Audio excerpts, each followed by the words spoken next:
This question is a great example of like, don't let the weird words bother you. Just keep it simple.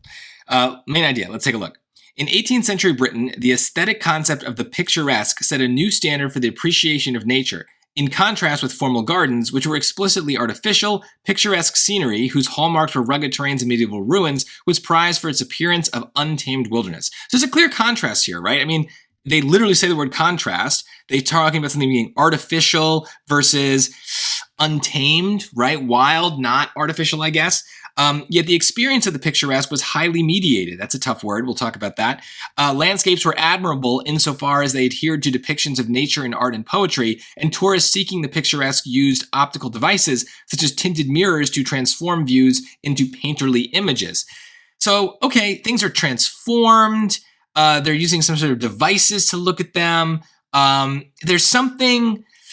I don't know, there's something different here about maybe they're not quite as untamed as they seem. Now, mediated, think of what like that word like even has that kind of a mathematical word median kind of in it. The median is something that's kind of in the middle. A mediator kind of gets in the middle of things. So if something is mediated, there's something kind of getting in there and somehow like not letting it be completely free. So mediated means like in some way kind of transformed or controlled. And so I don't know that that word is necessary for you to understand the passage, but I don't want to forget to define it for you.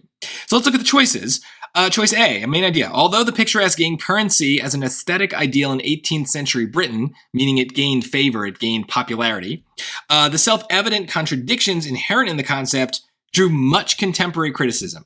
Dumb summary here, guys. This is negative. Does this seem negative, this passage? Seems positive, right? They're making some contrast, but I don't know. It says it was prized. Even when they start to criticize it here, it talks about like it's being admirable. It doesn't seem that bad. So to have it being like much criticized definitely does not match, right? So there's other words in that choice that are kind of intimidating, but they don't matter, right? So focus on the easy stuff. B, admirers of picturesque scenery in the 18th century were often mindful of the extent to which their appreciation of nature was shaped by rapidly developing optical technologies. This is a copy-paste trap. They know that you just read about the optical technologies. But what's the main character of this passage? Is it the technologies? No, it's just like a minor thing. This is not about that. Plus, I don't know what the people were mindful or unmindful of. Like, I don't know what was in their head. Often is a time word that we think about. So these are all like things that are about like common traps. So if you don't know what I'm talking about, watch my lesson on trap answers. It's on my homepage for my channel. Very important for understanding hard passages, because a lot of times the passage is hard to understand, but the choices make some of those common mistakes that we see again and again on lots of SAT questions. And we can think about the trap categories to help us eliminate answers that are otherwise difficult to understand. So that's what I'm doing here. Let's look at C. The defining features of the picturesque landscape, including rugged terrains and medieval ruins, were highly valued by tourists primarily because of their relative prevalence in Britain. Well, this is a quantifier word. That scares me. So they're valued because they exist in Britain? Was it really about where they're located? I don't think so. I mean, Britain is the setting, but that's just kind of at the beginning. They just kind of introduce like, oh, hey, this is what we're talking about. Is it all because of Britain that we like this stuff? I don't think so. And prevalence means kind of like it being there a lot, right? So prevalence means it's common in Britain, but it just doesn't seem the location matters that much. So I'm skeptical of this choice. Plus, that word primarily is very strong. Let's look at D. Although the idea of the picturesque in nature was premised on the rejection of overt artifice, judgments about the picturesque were nevertheless deeply informed by principles derived from art. Now, look. If you can prove everything else wrong, then pick something like this, right? What could be wrong with it, right? There's a lot of words you don't know, but that's not a reason to cross it out, right? If there are things you don't know, you cannot cross it out because you're like, oh, it just sounds bad. Oh, I don't understand it, right? Like, you got to be careful there. If you can prove everything else wrong, that's just as good as proving this right. And this is the answer. So let me just go through the words, what they're saying. Although the idea of the picturesque in nature was premised on the rejection of overt artifice, meaning artifice is fakeness.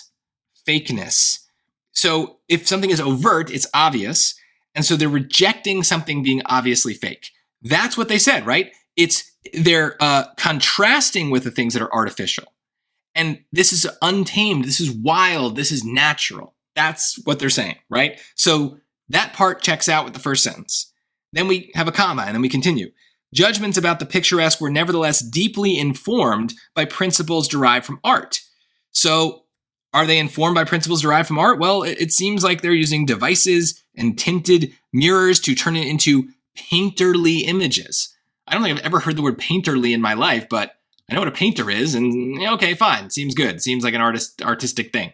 So I can prove this right, but I'm also very confident proving the other choice is wrong. And this is why we need both skills for the SAT, is the best case scenario is on every question, you can confidently prove every wrong answer wrong and prove the right answer right.